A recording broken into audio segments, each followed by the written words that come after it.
There is no worse feeling than losing to Arsenal. Well, probably losing to Liverpool 7-0. But as a Man United fan, we just have a rivalry with Arsenal. Probably two of the loudest fan bases online. And I went into that game and I said this at the Emirates. And if we play Arsenal at the Emirates, I fancy Arsenal. If we play Arsenal at Man United, I will back Man United, even if we haven't been as good as Arsenal recently.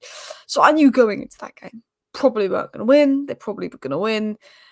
And to be honest, we gave them something in the first half. Off the ball, I was happy with United on the ball. We don't talk about that. But, yeah. Arsenal won. They deserved to win. Second half, they killed us a bit. We didn't get sniff going forward. We did nothing going forward. And those set pieces, man. And I did a video on my main channel, Alice Talks Football, where I talk about United and my opinions on Manchester United, because that's a Manchester United channel, and I broke it down in a 10-minute video there. Today's video is going to talk about Arsenal and my opinions on Arsenal, by the way. So this video is focused on Arsenal, and if you look at the statistics here, they had an XG of 2.33 to an XG of 0.31. They had 5 big chances to our 0. I think in open play, we were all right, particularly in the first half. But at Arsenal, once they got one goal, they sort of dominated the game. I think United's heads dropped, and they had 5 big chances, and they probably could have scored another 2 goals. I think, particularly from corners, they were dangerous. So, I mean, 2-0 is the score. Arsenal, just because of goal difference, are in 3rd place, but they're now 7 points behind Liverpool. With, I believe, 24 games to go, they can definitely catch on those 7 points. Obviously, they have a game over Liverpool where they can reduce it to 4. I think they can. I will do a reaction on a Liverpool video later today. Newcastle, I always fancy Newcastle to take points off the big sides. But I think when people wrote Arsenal out of the title race, I think it was reactionary. I think, yes, they dropped off a bit. But I've said this as a Manchester United fan. Arsenal have a good team. They have some quality players and they are good. I don't like to say that, but Arsenal are good. Would I like to sit here and say set piece merchants, they'd be nowhere without set pieces? Absolutely, would love to say that. But they're a good team with good players. They're well drilled, they're well coached. Saliba, Timber, Declan Rice, excellent performances today. Odegaard, top draw player. Saka, world class now, surely. Look at his output, look at his numbers. Arsenal have some fantastic players. So as much as I don't like Arsenal, and I could be bitter and I could be jealous about it, because I am a bit, I also have to say they've got some good players. I think the title race is not over. Liverpool have a strong advantage, and Liverpool have been fantastic this season and been the most consistent out of the top sides. But you can't write Arsenal out of it. They got written out of the title race. Was it last season? They went on that Dubai trip. They came back. They nearly won every single game. They were ridiculous. And I don't think they were actually 100% at the best today. I thought they were poor in the first half. I thought they came out in the second half fantastic, and they showed some real mentality. But when Arsenal are good, and when that flick switches in Arsenal, they can be unstoppable, because they got Gabriel and Saliba, arguably between them and Konate and Van Dijk for best centre-back pairing in the Prem. They've got Jurrien Timber, who generally, I think if he puts in those performances for another year, will get world-class shouts. I think it's too early now, but in terms of what he has. Declan Rice, I thought, had a really good game today. Looked back to his best. I think there's a top player in Declan Rice. Do think he's a 6, not an 8. Odegaard, world class. Saka, world class. They could bring in a Victor Gyökeres. Maybe they need to bring in another midfielder to replace Partey long-term left centre mid. Not seen a lot of Marino, but I think he's a good player. Left winger. But, they have some fantastic players in a fantastic side. And even when Arsenal dropped off a bit, I just knew when Odegaard come back in and they had a few players back in, they were going to be good again. And their injuries had impacted them. Like Rodri's injuries impacted City, Odegaard's injury impacted Arsenal. Because the right-hand side of Timber, Saka, Odegaard is a joke. There's a reason why Ruben Amorim went with a very strange lineup, I'm not going to lie, where he had Malacia left wing-back, who's played 45 minutes in the last year and a half. He's been really badly injured. Mazraoui left centre-back, and then he had Agate left midfielder, and it was to stop the Odegaard, Saka, Timber triangle, because he knows how good and dangerous that is, and that Arsenal are a bit weaker on the left-hand side.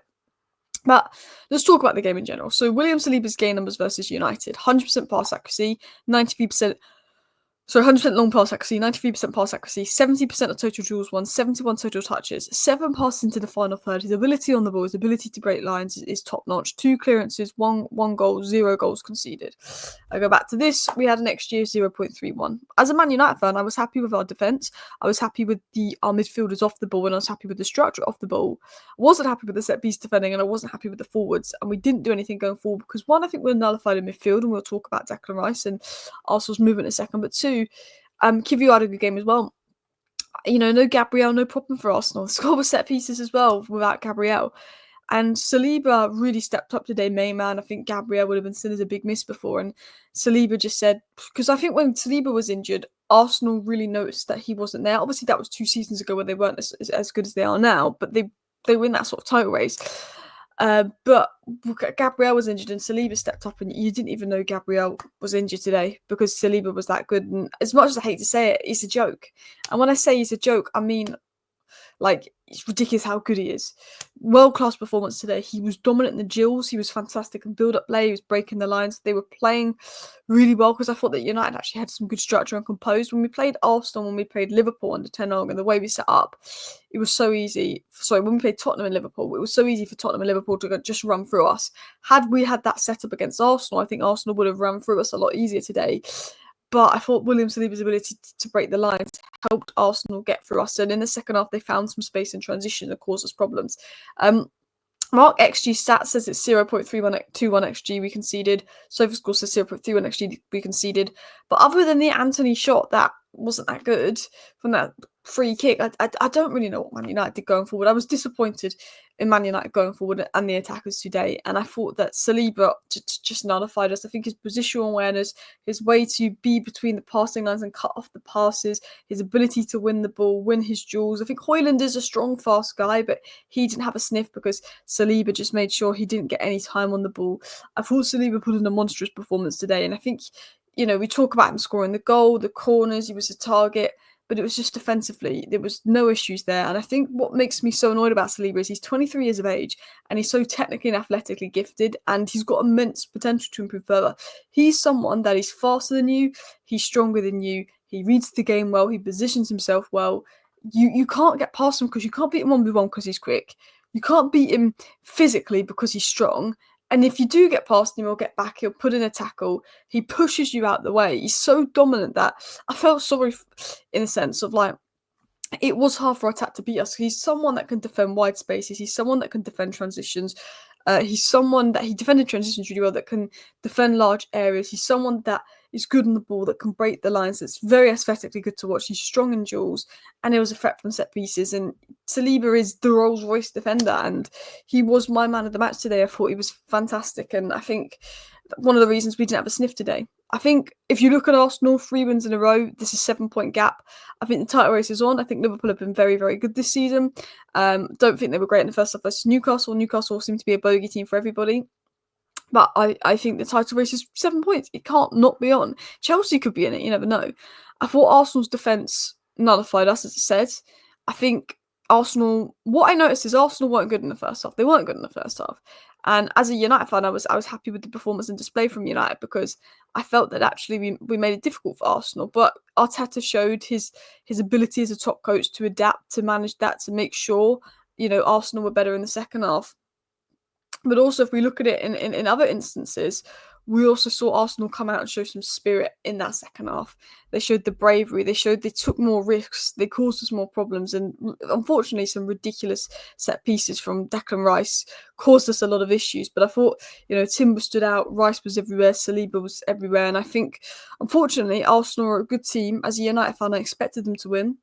I'm not super mad about it because it's not like the Tottenham and Liverpool game where we just got ran ragged. I just think we gave them a good first half. The legs dropped off, body dropped off. The mentality dropped off. Arsenal dominated set pieces. But I think I have to accept as a Man United fan that Ruben Amorim's just come in. We know what we need. We know that we need to improve. There is structure there in place. There is something in place. And I think Ruben Amorim can improve on that. I saw Lenny Euro make his debut for United. I thought he was really good. As a United fan, as much as I hate losing to Arsenal, I just know that they are a level ahead of us. They've got that quality they'd expect to win. They are in a title race, and they showed that today. I think they won the game because of the quality they had in the final third. I think United defended well, but when you've got Odegaard and Saka, you can do something. I just think that we lacked that. And I think that Saliba defended well. I thought Timber was good. I always said this from day dot. I wanted Man United to sign Timber from day dot. I've been a massive fan of Jurrien Timber. I was very upset when he went to Arsenal. Unfortunately, he got that horrific injury last year, but he's come back this season And he's come back from an ACL, and I thought, okay, he's going to need a few games to be moulded in. But he's not really. He's just come in, and he's been brilliant and brilliant. And I think Ben White is a good player, but Timber's just a different level when I watch him play in terms of technicality, in terms of everything that he can do. I generally think if he performs like this for a year, he will get world-class shouts. I think, could hit. I think his ceiling is higher than Ben White. I think he's very good defensively, so sound. He can defend the wide spaces, lock up the channel, can obviously deal with centrally. He's quite physically strong as well. I think going forward, he's good as well. He's got the movement ability to overload and vert. Him, Saka, Odegaard's a very strong right-hand side, which is why we set up so defensively. But it's no matter the game, whether it's a big Champions League game, whether it's Manchester United, whether it's a smaller Premier League game, I don't think Timber's had a bad game for Arsenal. I feel like he seems to perform in every game. And I want him at United because of how good he is on the ball, receiving the ball, all angles, progression, pass, carrying, but how defensively secure he was. I really want him at United. He's adapted to more of a fullback role at Arsenal. And he's fantastic. And I wish he was at Manchester United, I can't lie. And then Declan Rice. It was a monstrous performance from Declan Rice. He won possession 8 times. He had a really good game because I think he dropped off a little bit for Arsenal, but I think he is a 6, not an 8. Generally do, and I will stick with that. I think he dropped off a little bit, but he's such a good player in terms of he's a workhorse. He can win the ball back. I think his positional sense and rest defense make it really difficult to break Arsenal down, and that's what United struggled with. But he created 3 chances, got an assist, but it was the delivery. It was the delivery. The delivery to Partey and Timber's heads for those chances was ridiculous. Every time Arsenal had a set piece, it was like a penalty. Because it was like, you know where it's going and it's good. And we couldn't defend against it. And it wasn't just that, but he was winning back the ball. He was sliding into tackles. He was driving Arsenal forward. He was setting the tempo. He controlled the midfield a bit. He had a much better game than Thomas Partey that I felt gave the ball away a bit. And I thought his legs and the intensity he showed was significant. And I think he was a big reason why Arsenal won. So look, I'm not happy that Arsenal won. It hates to lose to Arsenal because I feel like Man United Arsenal was like the online rivalry with the 2 loudest sets of fans online, and losing to Arsenal always feels like that. But I think they did enough to win the game at the end of the day, and it is what it is. Hopefully, in the return fixture at Old Trafford, when we've had more time with Amron, we're going to give you a game and we're going to beat you and at least score a goal against you. Thank you for watching. Bye.